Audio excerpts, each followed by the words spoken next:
Y otra de las novedades de esta temporada, nos hemos propuesto un reto, y es que queremos conocer a gente, bueno, que no sabíamos que existía, y se lo queremos presentar, que ustedes también les conozcan. Es una especie de, usted no sabe con quién está hablando. Un reto, pero es también una diversión y sobre todo una suerte, porque hay muchísima gente que tienen vidas interesantes, que nos pueden enseñar muchísimo, que estamos deseando que pasen las semanas para descubrirles, para aprender y sobre todo para que ustedes también puedan disfrutar de ellas. Hoy hemos querido empezar por el pasado desde el siglo XXI y les voy a contar. Esto que estamos escuchando, esto es una grabación de 1930. Tiene 90 años. Es la Orquesta Bética de Cámara de Sevilla, dirigida por Ernesto Halffter, interpretando en el Generalife Noches en los Jardines de España. Pero escuchen algo más. Es curiosa la preocupación que se manifiesta ahora en algunos artículos periodísticos acerca del futuro de la lengua española. El ejemplo de la disgregación del latín sugiere los principales temores acerca... Esta voz, que escuchan tan clara y nítidamente, es la voz de Ramón Menéndez Pidal. Es un año más tarde que la grabación anterior, esto es 1931, y está hablando del porvenir de la lengua española. Y quizá esta que vamos a escuchar les suene algo más. España sucumbía, despedazada, exangüe, desgarrado su solar por separatismos traidores, destrozada su economía por la anarquía social y envenenada su juventud. Es Franco en el año 38 con su idea sobre la Nueva España.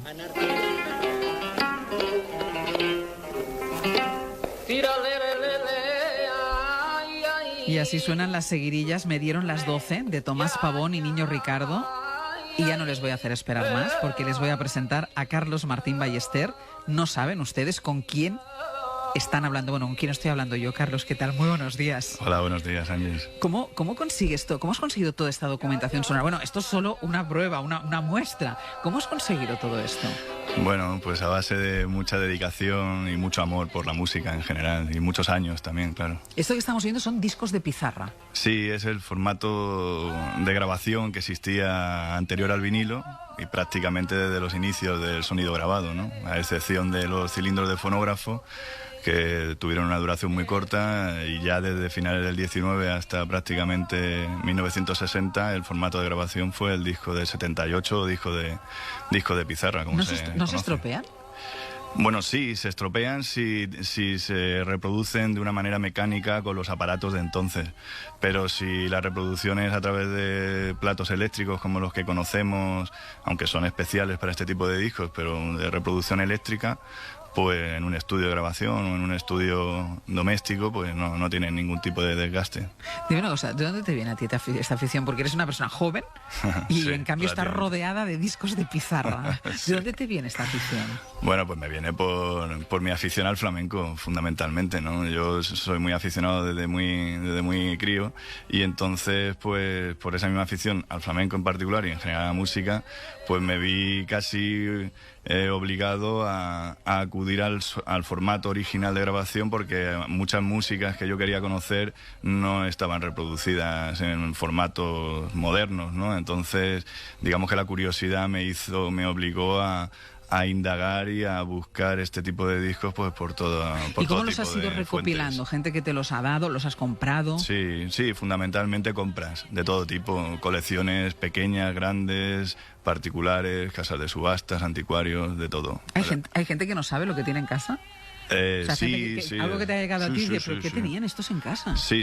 Hombre, afortunadamente ya cada vez la gente está más informada y ya cada vez se da menos el hecho ese de gente que directamente lo tira, ¿no? Eso sí es cierto que ha ocurrido, bueno, no solo con discos, con libros y con otros muchos materiales, ¿no? Pero afortunadamente ya cada vez eso sucede menos, ¿no? Y normalmente pues contactan conmigo, o lo ponen en venta hoy en día con los medios que hay, ¿no? A través de internet y demás, pues por lo menos hay posibilidad de que no se pierdan a veces documentos que son únicos, ¿no? Claro, ¿dónde los tienes guardados? Pues tengo una locura de vida. Tengo la colección mía en mi casa, en un estudio que tengo en casa, y luego tengo otros 2 locales aparte que estoy ahora mismo en un periodo de tránsito, digamos, a establecerme en uno con todo ya, digamos. ¿Porque a qué edad empezaste con esto? Bueno, yo con la música desde, más pequeño que mi hijo. Yo con 10 o 12 años yo ya estaba comprando discos de vinilo y tal, pero con la pizarra empecé en torno a los 19 años. Lo digo porque la familia que empezabas a llevar cosas, lo que te decían, ya vale, ya, ¿no? Con el niño con los discos. Sí, sobre todo con el peso que tiene, claro. Eso en cualquier momento uno puede aparecer en el piso de abajo, ¿no? Porque al final, entiendo que cuando uno empieza a rebuscar en esas estanterías de estos locales, de este estudio que tiene nuestro invitado, que tiene Carlos, al final lo que va encontrando es la historia de este país.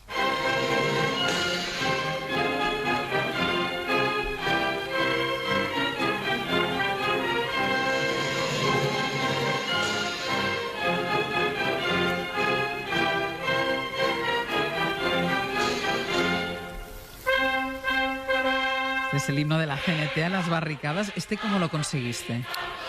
Bueno, este disco es muy interesante. Yo el primer contacto que tuve con este disco fue a través de un suplemento de la compañía Gramófono, que en el año 37, ya iniciada la guerra, lógicamente, en Barcelona, editaron una serie de discos que yo no tenía ni idea, y hace 20 años así me apareció un pequeño díptico donde aparecía el dato de que se grabaron ese tipo de discos, y yo me quedé muy sorprendido, ¿no? Todos evidentemente pues con un carácter político muy acusado y evidentemente discos que desaparecieron, porque tener un disco de estos era claro, un pasaporte directo a ya sabemos dónde.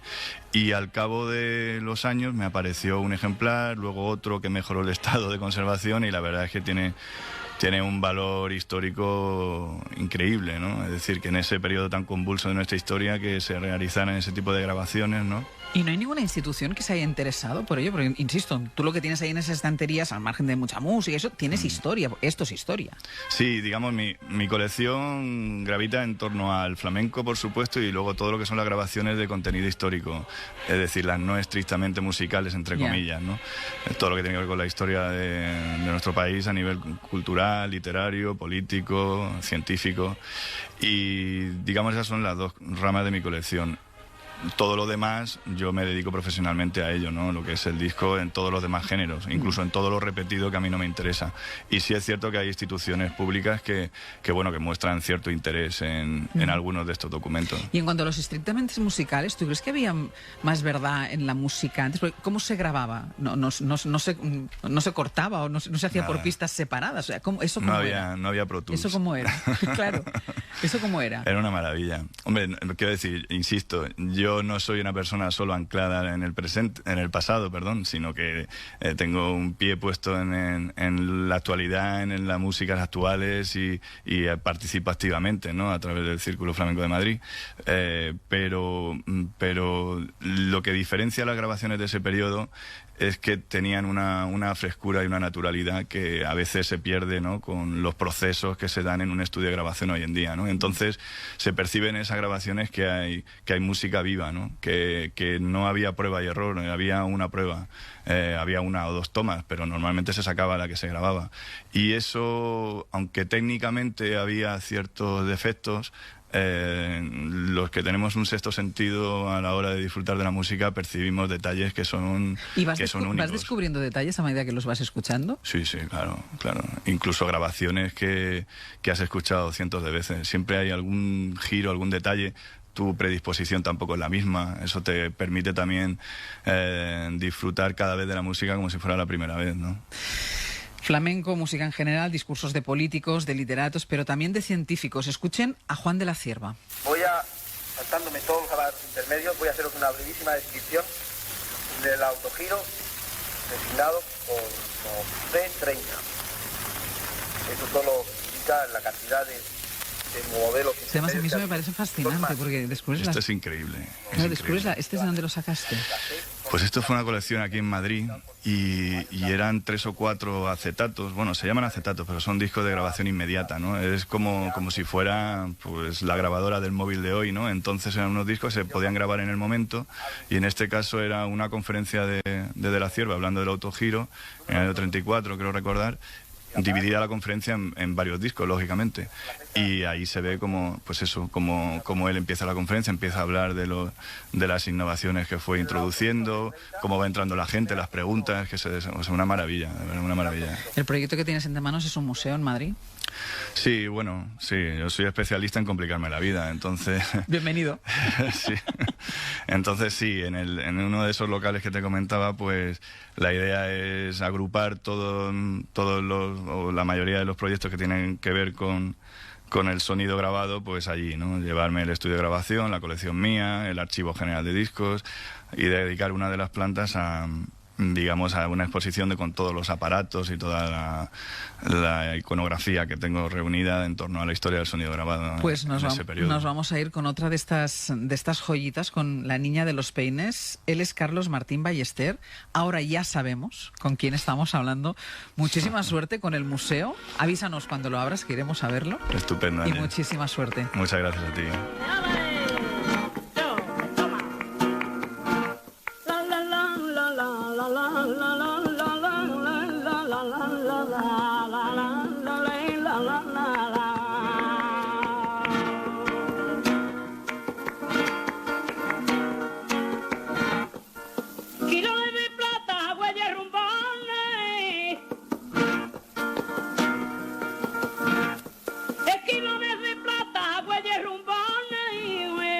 Así que la seña de labradores, esa sí que son señas de labradores,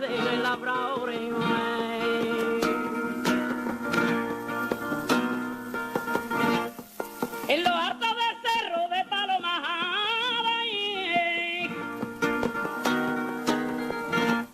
en lo alto del cerro de Palomar, hay un gañanarando con cinco pobres, hay un gañanarando con cinco pobres,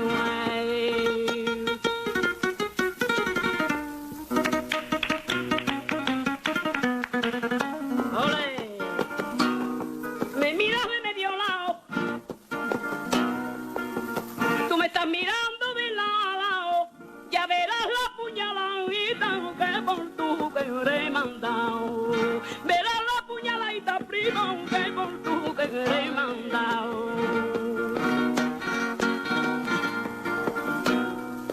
Hoy por hoy.